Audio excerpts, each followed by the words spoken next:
Okay, this is number 52. We're given the derivative graph. We need to find the original function and the second derivative. So this is a piecewise function, which means the original is probably also a piecewise function. And we don't know exactly the exact values of anything really, but what we're going to do is estimate. And there might be a way to figure out some of the exact values, but I don't want to go into that on this video. So let's just start from negative infinity to negative 1, because there's clearly something going on from negative infinity to negative 1.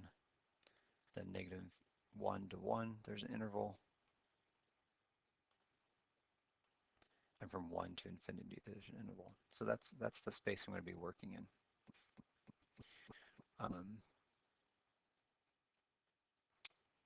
Yeah. Okay. So if I just start from negative infinity to negative 1, the derivative is clearly positive. So that means the original function is going to be increasing.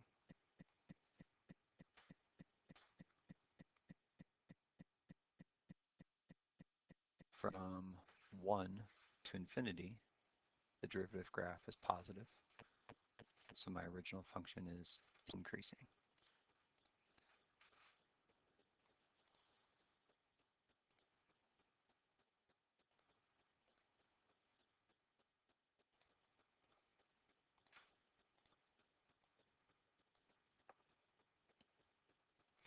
Now I can be a little bit more specific than that because I can tell that the derivative is equal to 2.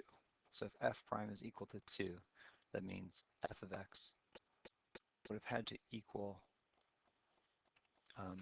2x plus something.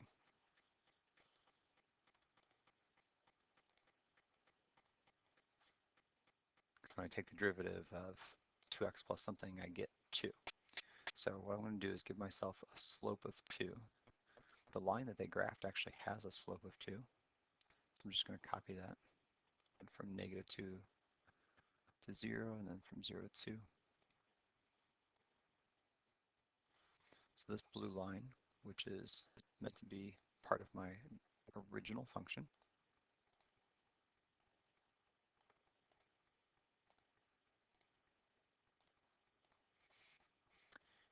it's going to be there. And I don't know where exactly this is going to be as far as vertically. This could go up to this point where the hole is. It could go somewhere else. And then the one on the right from 1 to infinity, again, it could go above the graph. It could go below. I'm not sure exactly where that's going to be, so I'm just going to put it somewhere. So those two blue lines are part of my original graph. Now in the center section from negative 1 to 1, the derivative switches between negative and positive. So the derivative is equal to 0 at 0. So the derivative is equal to 0, which means I have a extrema on the original function. From negative 1 to 1, it's switching between a negative derivative to a positive derivative. So it's going from negative to positive, which means the original function is going from decreasing to increasing, which means we're going to have a relative min. Again, the derivative function is going from negative to positive around the 0. So the original function is going from decreasing to increasing, which gives me a relative min. Now, I don't know where the relative min is going to be. It could be at that exact same spot. I'm not really sure. I'm going to label that for what it is.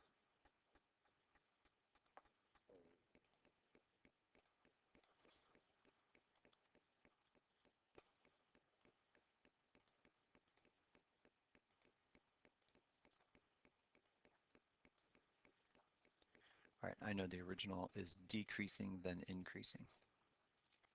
So drawing the original graph, again, just estimating. But drawing the original graph, we're going to decrease and then increase.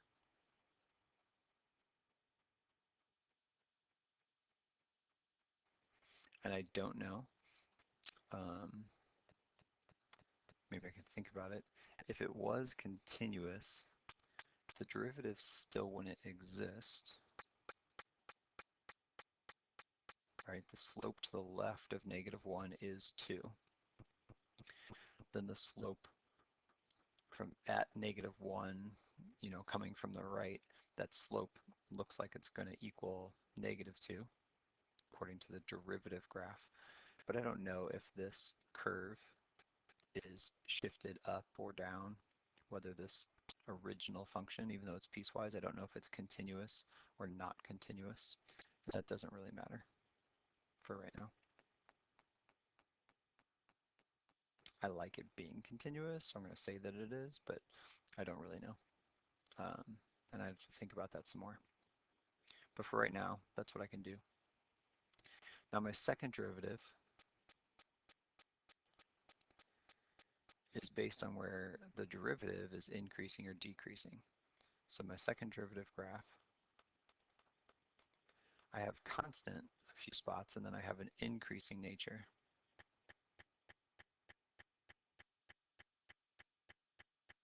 So that's increasing. My second derivative is going to be positive.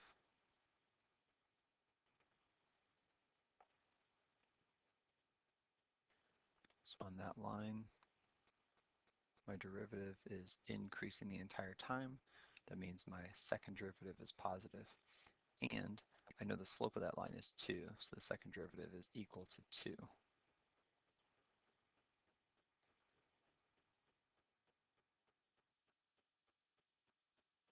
On that inside space. The second derivative on the other spaces is equal to 0, because the derivative of a constant is 0. And then you'd have open circles on each of those endpoints. So my second derivative is graphed in red.